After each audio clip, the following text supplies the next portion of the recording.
Ibinasura ng Ombudsman ang apela ni Mayor Alice Guo kaugnay sa kaniyang 6 na buwang preventive suspension. At kung magtangka mag-abroad, haharangin muna siya ng immigration para malaman kung pwede pa ring lumabas ng bansa. Nakatutok si Salima Refran. Sakaling sumubok na umalis ng bansa, haharangin sa immigration si suspended Bamban Tarlac Mayor Alice Guo.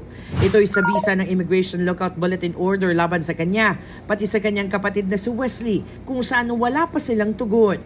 Sakop din ng utos, pero wala pa ring tugon dito ng kuhanan ng pahayag si dating Technology and Resource Center official Dennis Cunanan na iniuugnay sa mga pogo sa Bamban at Porac. Nasa utos din ng 15 iba pang kapwa respondent ni Guo sa reklamong qualified human trafficking, kabilang ang ilang business partner.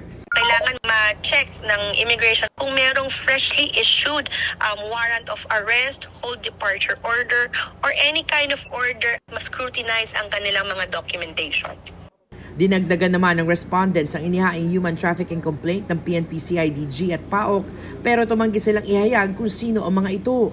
Samantala, ibinasura ng Ombudsman ang apela ni Guo sa 6 na buwang preventive suspension laban sa kanya.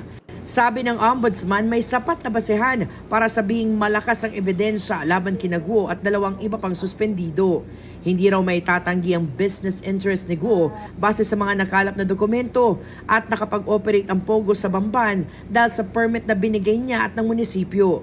Banta raw ang pananatili sa pwesto ni Guo at 2 pang kasama sa mga posibleng saksi at mga dokumento sa kaso.